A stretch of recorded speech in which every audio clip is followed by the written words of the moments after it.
Waitresses don't date men like him, especially not him. The words didn't just land. They echoed, sharp enough to turn heads across the entire dining room, cutting through the low hum of conversations and clinking glasses like a verdict already decided. Emily Carter froze mid-step, her hand still gripping a tray with 2 untouched iced teas, condensation dripping slowly onto her wrist as every pair of eyes in the room seemed to shift toward her at once. Standing just a few feet away, Marcus Ellington didn't move, didn't react, didn't even blink. He stood there in a simple charcoal t-shirt, dark jeans, and worn sneakers, looking like any other man who had just walked in off the street, not like someone who could change the fate of every person in that room without raising his voice.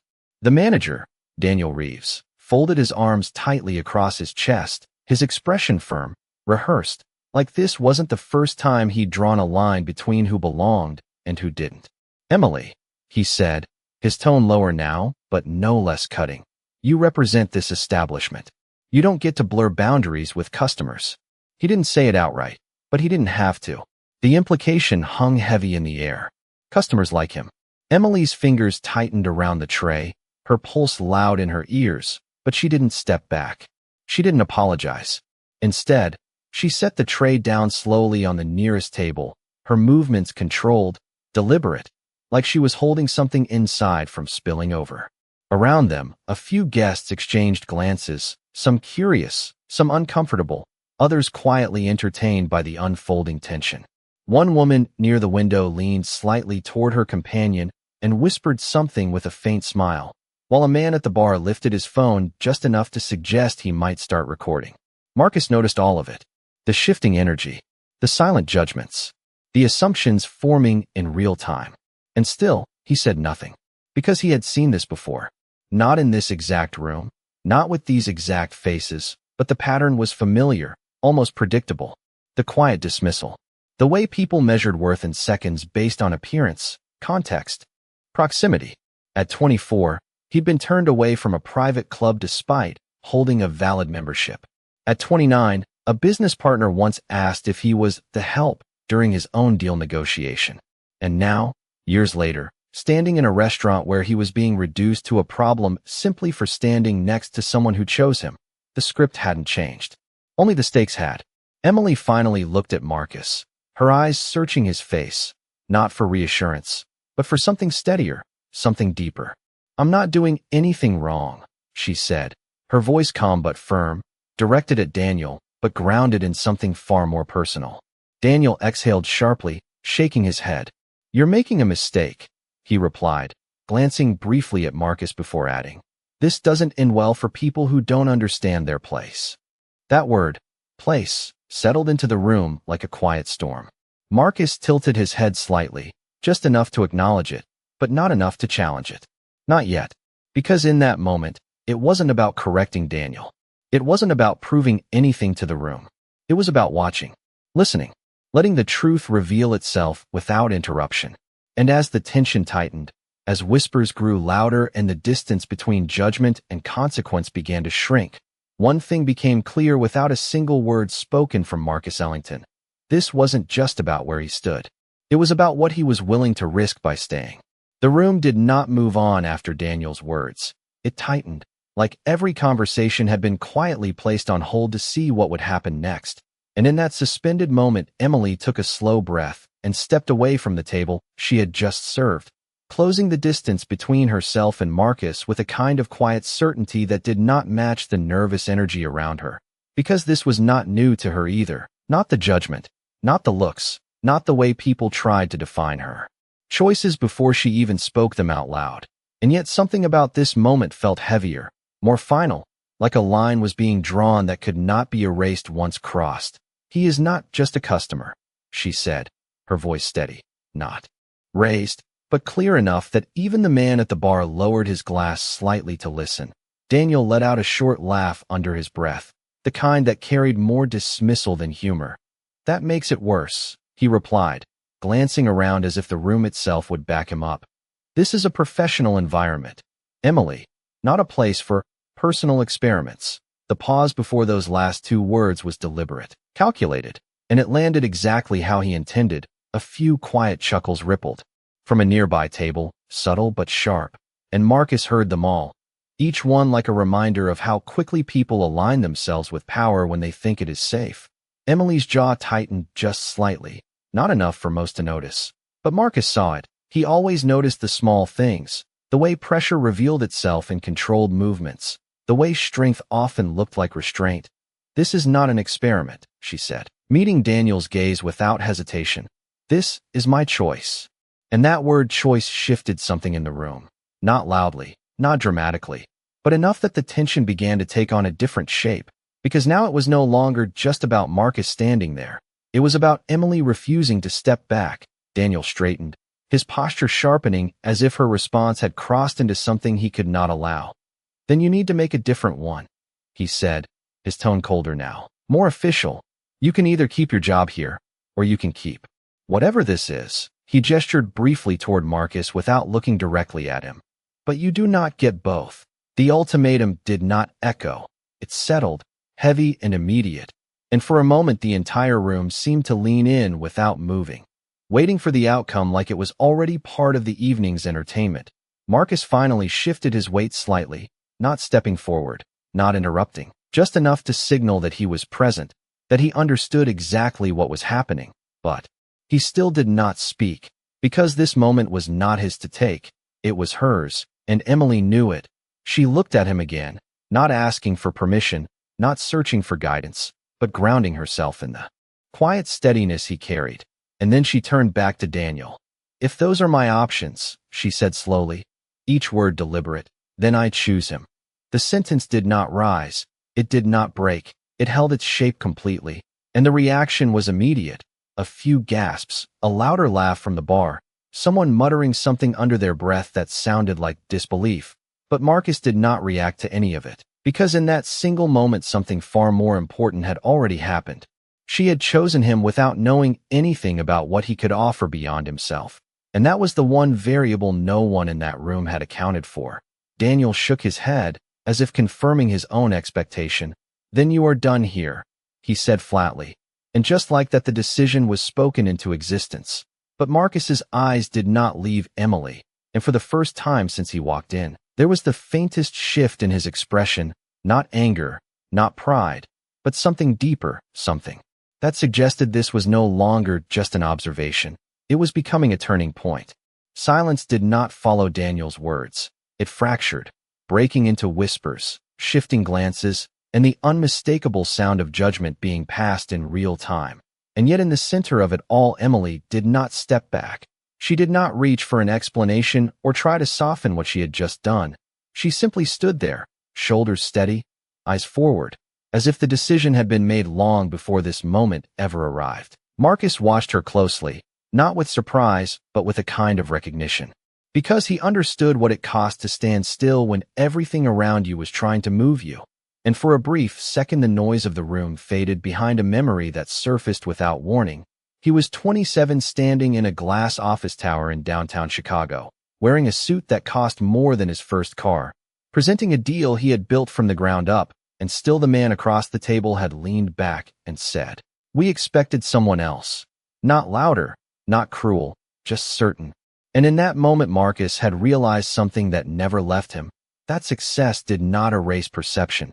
It only challenged it, and sometimes not even that was enough. The memory slipped away as quickly as it came, replaced again by the present, by Emily, by the room that had already decided what he was worth without asking a single question.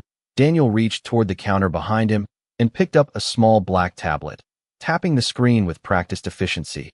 The gesture formal now, procedural, like he was turning a personal judgment into an official action.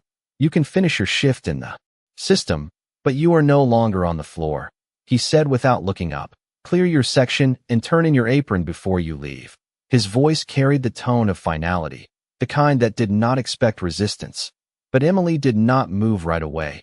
Instead, she glanced once more at Marcus, and there was something unspoken in that look. Not doubt, not regret, but a quiet acknowledgement that whatever happened next would not be simple. Marcus finally stepped forward then, not in defiance, not to interrupt, but just enough to stand beside her rather than behind her. closing the space in a way that shifted the visual of the moment entirely. They were no longer separate figures being evaluated, they were a choice standing side by side. Daniel noticed it immediately, his eyes narrowing slightly. "This is not necessary," he said, directing the comment at Marcus now. As if addressing him directly for the first time validated his authority, Marcus met his gaze calmly. His voice, when it came, was low, measured, and steady. "You are right," he said. "It is not necessary." The response caught Daniel off guard, not because of what was said, but because of how it was said. There was no defensiveness in it, no attempt to argue, just a quiet agreement that did not feel like submission, and that difference unsettled something beneath the surface. Around them the energy shifted again, less amused now, more uncertain. Because the expected reaction had not happened, there was no confrontation, no raised voices, no scene to justify what had already been decided. Marcus turned slightly toward Emily, his tone soft enough that only she could fully hear it.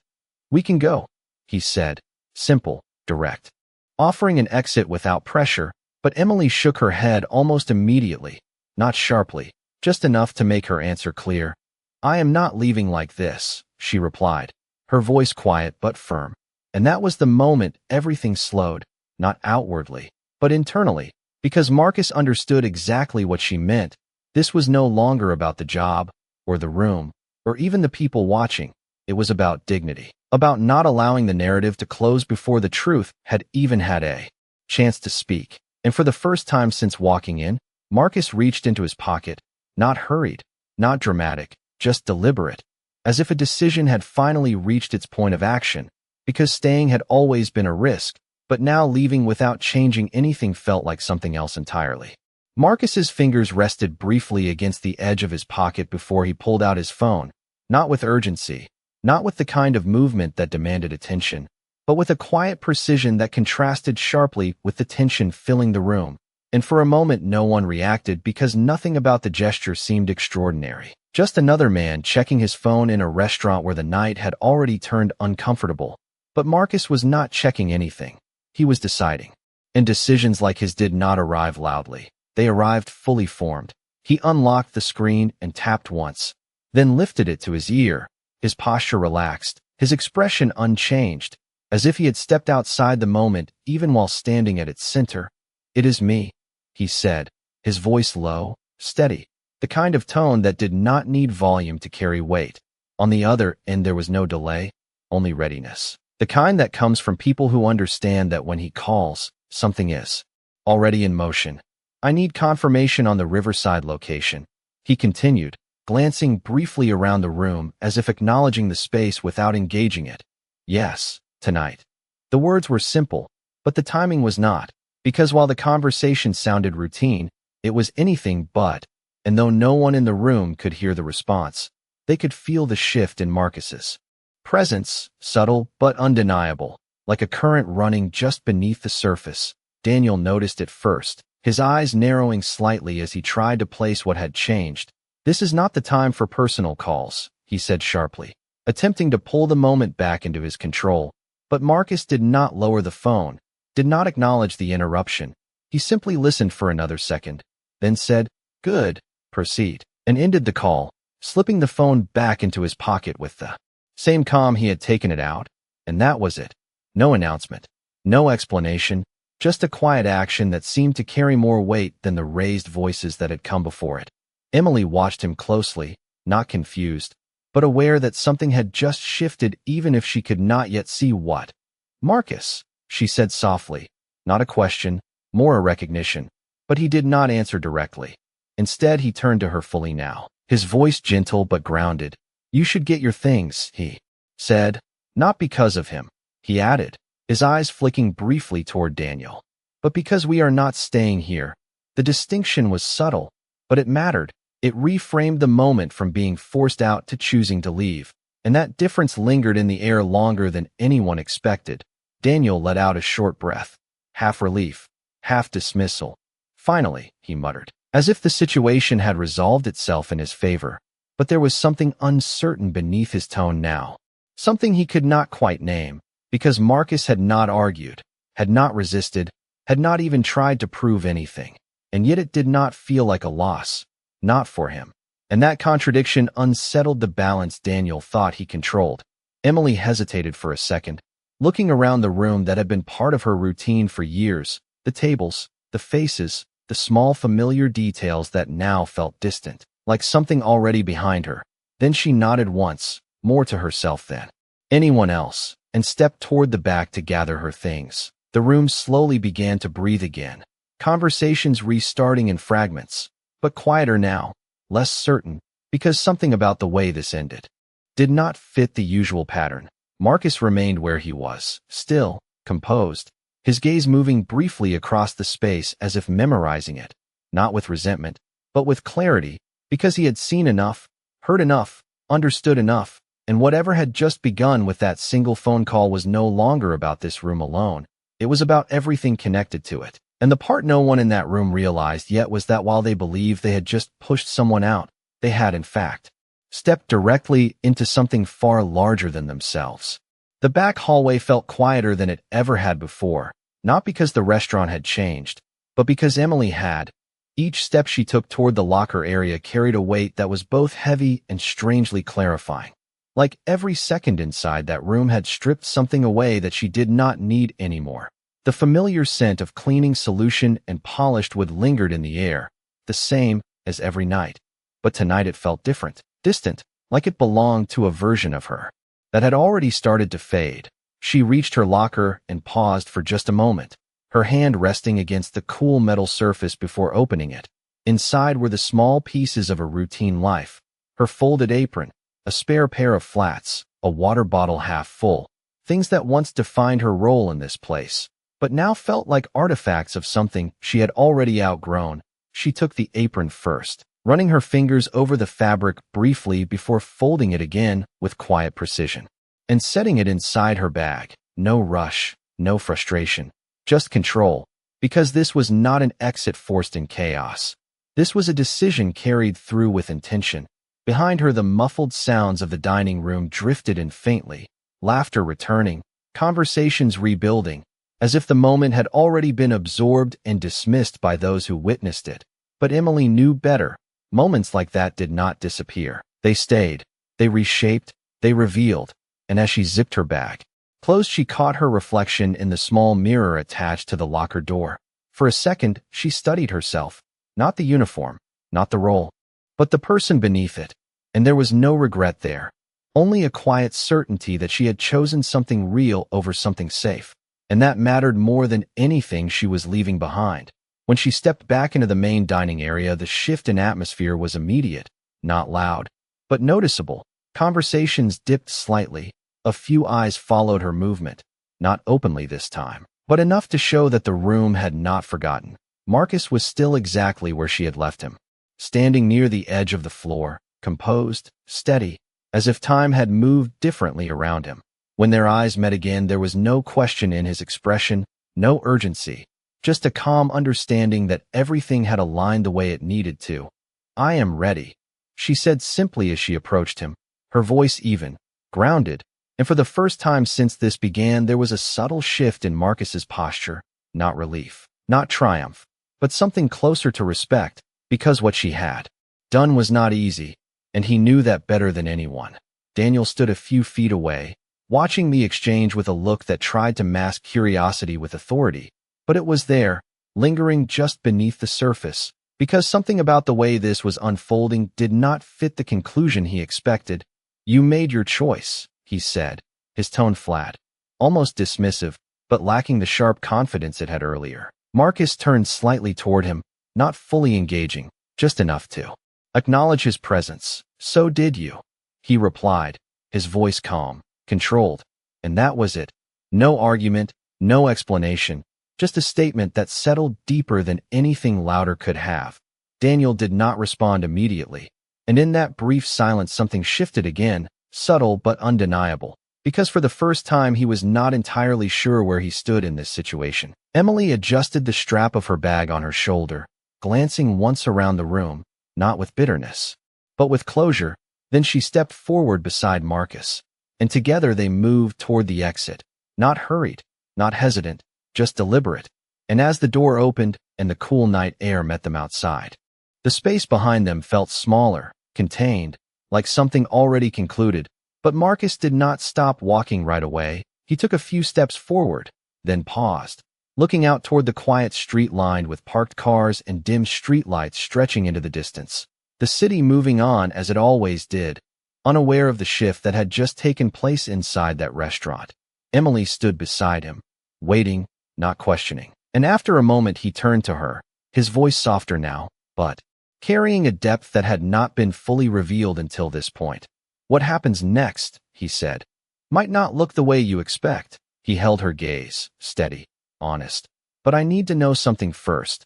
There was no hesitation in his tone, no uncertainty, just a question that mattered more than anything that had already happened. "If I had nothing," he continued, "if everything you just walked away from was all I could offer you, would you still stand here the same way?" The night seemed to hold still around them as the question settled, not as a test, but as a truth waiting to be answered, because for Marcus, everything that came next depended on that single moment. Emily did not answer right away, not because she was unsure, but because the question deserved more than a reflex. It deserved truth without pressure, without performance. And in the quiet space between them, the city continued to move as if nothing had shifted. A car passed slowly at the end of the street, headlights sweeping across the pavement. A distant conversation echoed from down the block. Life continuing in its usual rhythm, while something far more personal unfolded in stillness. She looked at Marcus carefully, not at his clothes, not at the way the world might see him, but at the way he had stood inside that room, calm when others were loud, grounded when others tried to define him. And what she saw was not a man asking for validation, but a man offering honesty, and that made the answer simple. "Yes," she said, her voice steady, without hesitation, without condition. "I would still be here." She did not elaborate, did not soften it with explanation, because she did not need to. The certainty in her tone carried everything that mattered. Marcus held her gaze for a moment longer, not searching for doubt, but confirming what he already sensed, and something shifted inside him then, not outwardly, not in a way anyone else could see, but internally, a quiet release of something he had held for longer than he admitted, because answers like that were rare, and when they came without expectation, they meant more than any transaction ever could. He nodded once, subtle, acknowledging, then glanced briefly back toward the restaurant they had just left, the windows still glowing with warm light, silhouettes moving inside, unaware of how close they were to a reality they did not yet understand. "Good," he said softly, almost to himself, and for a moment neither of them spoke again.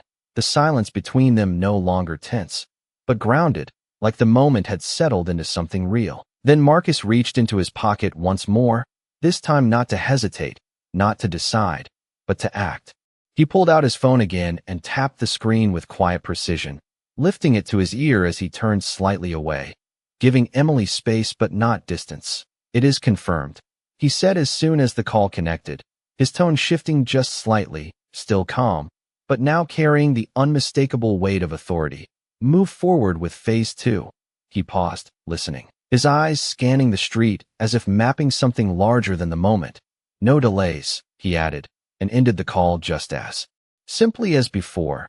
Emily watched him, not confused, but aware now that there was more unfolding than she could see, not in a way that felt deceptive, but in a way that felt deliberate, like pieces of a larger picture were being placed one by one.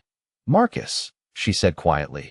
This time there was a question in her voice, not doubt, but curiosity, and he turned back to her, meeting it without avoidance. "You trusted me with your answer," he said. "Now I will trust you with mine." He took a step closer, not to close distance, but to align with her, to stand beside her again rather than ahead or behind. "Everything that just happened inside," he continued, his voice even, controlled, "was never just about a job or a manager or a room full of people." He glanced once more toward the building, then back at her. "It was about a system that decides who belongs before it ever asks who someone is." Emily listened, her expression focused, absorbing not just the words, but the weight behind them. "And sometimes," Marcus added, "the only way to change that system is to let it reveal itself completely." He let the sentence settle, not as an explanation, but as a bridge to what came next, because the moment they had just lived through was not the end. It was the beginning of something much larger, something already in motion. And as the quiet of the street wrapped around them again, one truth became clear. Marcus had not walked away from that room defeated. He had stepped out of it ready, and whatever was coming next was no longer just about proving a point. It was about rewriting the outcome entirely. The night air carried a quiet stillness, but beneath it something had already begun to move, unseen, deliberate, and far beyond the edges of that single street. Marcus stood with the same calm presence. Yet there was a shift now, not in his posture but in the direction of his focus, as if his attention had extended beyond what was visible. Emily watched him closely, sensing it without fully understanding it. The way someone recognizes a change in energy before they see its source. "What do you mean by change the system?" she asked, her voice measured, not challenging, but searching. Marcus turned slightly toward her, his expression steady. "I mean," he said, "you do not fix something like that by arguing inside it." He paused, letting the words settle. "You fix it by owning the outcome it depends on." The sentence was simple, but it carried a depth that hinted at something larger, something already in motion. And before Emily could respond, the quiet hum of a vehicle approaching broke through the stillness. Both of them turned instinctively as a sleek black SUV slowed to a stop along the curb just a few feet away, its engine barely audible, its presence controlled, precise, the kind of arrival that did not announce itself loudly but still demanded attention. The driver stepped out first, dressed in a tailored suit that contrasted sharply with the casual setting of the street. He moved with purpose, walking around to open the rear door without hesitation, and that was when the shift became visible, not just to Emily, but to anyone who might have been paying attention. Marcus did not react with surprise, did not question it. He simply acknowledged it with a slight nod, as if this had always been part of the plan. Emily's eyes moved from the vehicle back to Marcus, the pieces beginning to align in a way that felt both unexpected and inevitable. "Marcus," she said again, but this time there was no uncertainty in her tone, only realization beginning to form. Marcus met her gaze, not avoiding it, not delaying it. "There is more you need to see," he said quietly, and then, without urgency, he gestured slightly toward the open door of the SUV, not as an order, not even as an invitation, but as an option, one that respected her choice the same way he had respected it inside the restaurant. Emily hesitated for only a second, not because she doubted him, but because she understood that stepping into that vehicle meant stepping into something she could not yet define, and yet she had already made her decision earlier, not about the car, not about whatever came next, but about him, and that made this moment simpler than it appeared. She nodded once, then stepped forward, her movements steady, controlled, and as she entered the vehicle, the interior revealed itself in quiet contrast to the street outside, refined, composed, designed for purpose rather than display. Marcus followed, taking his seat across from her, the door closing softly behind him, sealing them into a space where the outside noise no longer reached. The driver returned to his position, and within seconds the vehicle pulled away from the curb, merging smoothly into the flow of the city. Inside, the silence was different now, not empty, but intentional. Emily looked at Marcus, her expression no longer questioning, but focused, ready, and Marcus leaned back slightly, his voice calm, but carrying a clarity that left no room for misinterpretation. "The restaurant you just walked out of," he began, "is not independent." He let that sit for a moment, watching her reaction, then continued.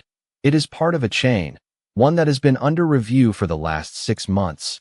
Emily's eyes narrowed slightly, not in confusion, but in concentration, connecting pieces. "And tonight," Marcus added, his gaze steady. That review ended. The vehicle moved through a stretch of city lights, reflections passing across the window like silent markers of time, and then he said it, not as a reveal meant to impress, but as a fact already in motion. "As of 1 hour ago, I own that chain." The words did not echo, they settled, heavy, undeniable, and for a moment the only sound inside the vehicle was the quiet rhythm of the road beneath them, because everything that had just happened inside that restaurant had not been random. It had been witnessed, recorded, and now it was about to be answered. The words did not need emphasis. They did not need repetition, because once they were spoken, they carried their own weight. And Emily felt it immediately, not as shock, but as a shift in perspective that rearranged everything she had just experienced inside that restaurant. She did not pull back, did not question his truth. She simply absorbed it, her mind moving through the moments again, the tone, the judgment, the certainty in Daniel's voice when he had said you do not belong, and now those same words felt smaller, thinner, like something built on assumptions that no longer held. You knew, she said quietly, not accusing, just stating what had become clear. Marcus nodded once, his expression unchanged. I suspected, he corrected, his voice calm.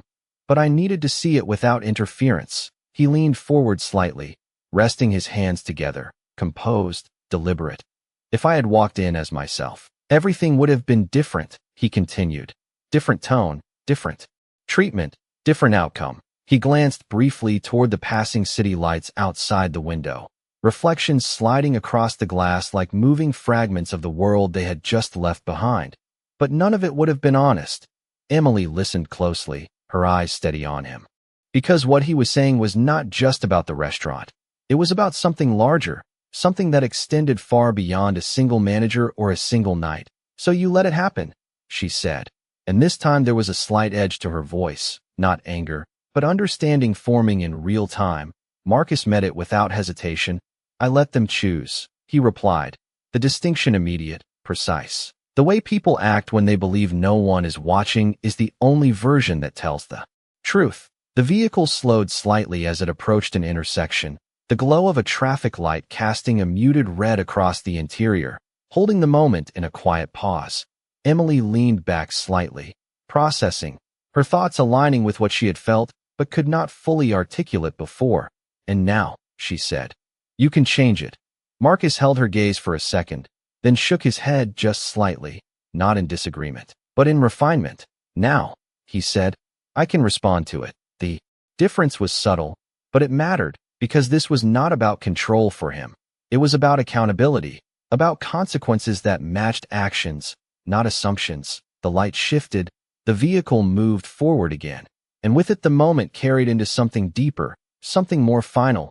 Marcus reached for a small tablet positioned beside him, activating the screen with a single touch, the glow illuminating his face just enough to reveal the focus beneath his calm.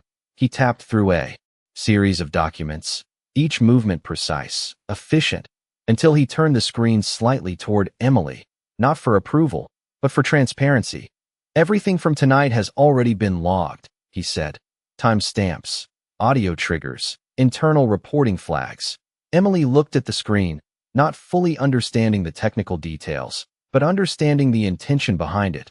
What happens to them? She asked, her voice quieter now, not driven by anger, but by curiosity about what justice actually looked like in this moment. Marcus did not answer immediately. Instead, he turned the screen back toward himself, pausing just long enough to consider the weight of what came next. That depends, he said. Finally, on whether they learned anything from what they did. The answer was not what she expected, not immediate termination, not a display of power, but something more controlled, more deliberate. And that realization settled between them. Because this was not revenge, this was something else entirely, something quieter but far more lasting. The vehicle continued down the road, the city opening up ahead of them. And for the first time since the night began, the outcome was no longer uncertain. It was already unfolding, step by step, decision by decision, guided not by anger, but by something far more precise. And as Marcus closed the tablet and looked back at Emily, one truth became undeniable. The moment inside that restaurant had not ended when they walked out. It had only just begun to take shape. By the time the vehicle slowed to a stop again, the city had shifted from noise to quiet intention, the kind of transition that happens late at night when decisions made in private begin to ripple outward into the world. Marcus did not rush to open the door. He did not check his phone again. He simply sat there for a brief moment, as if allowing everything that had already been set in motion to reach its next point without interference. Emily watched him, not with uncertainty, but with a growing understanding that what defined him was not the power he held, but the restraint with which he used it. The door opened softly, and the driver stepped aside. Marcus stepped out first, then turned slightly, offering Emily the same unspoken choice he had given her all night. She stepped out beside him, and as her feet met the pavement, she noticed the building in front of them, modern, understated, glass reflecting the faint glow of streetlights. Not a place meant to impress, but a place built for decisions, for outcomes, for control that did not need to announce itself. They walked inside without hesitation, the lobby quiet, the front desk unattended at this hour, but the elevator doors were already open as if expecting them. They stepped in, the doors closing smoothly behind them, and as the elevator began its ascent, the silence between them was no longer filled with questions, it was filled with clarity. When the doors opened again, they stepped into a floor that felt entirely different from anything that had come before. Dim lighting, a long conference table, screens along the far wall already active, displaying documents, reports, live feeds of multiple restaurant locations. And in that moment, Emily understood the scale of what Marcus had been speaking about. This was not just about one place. It was about an entire system being observed in real time. Marcus walked forward with the same calm presence, placing the tablet from earlier onto the table, the screens responding instantly. Pulling up footage from the restaurant they had just left, the moment replaying silently, Daniel's posture, the tone, the words, everything captured without distortion, without interpretation, just truth. Emily stood beside him, watching not with satisfaction, but with a deeper awareness of how quickly a moment can define more than just itself. Marcus did not look at the screen for long. He had already seen enough. Instead, he turned slightly, addressing the room even though only a few quiet figures were present in the background.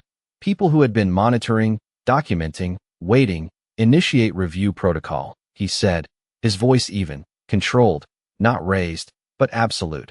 One of the figures nodded immediately, fingers moving across a keyboard, systems responding in sequence. And just like that, the consequences began, not loud, not dramatic, but precise, targeted, irreversible in their process. Marcus turned back to Emily then, his expression softer now, the edge of authority giving way to something more personal. What they did tonight, he said, was not unusual. He paused, letting that reality settle. That is the problem. Emily nodded slowly, her eyes still on the screen, but her focus deeper than what it showed. And what you are doing, she asked quietly, will it change that? Marcus looked at her, not with certainty, but with honesty. It will change what happens next time, he replied, and that answer carried more weight than any promise of perfection ever could, because it acknowledged reality while still moving it forward. The room fell quiet again, not empty, but resolved, and in that stillness Marcus stepped closer to her, not as a billionaire, not as an owner, but as the same man who had stood beside her when she made her choice. I did not need you to choose me, he said, his voice low, steady. But you did.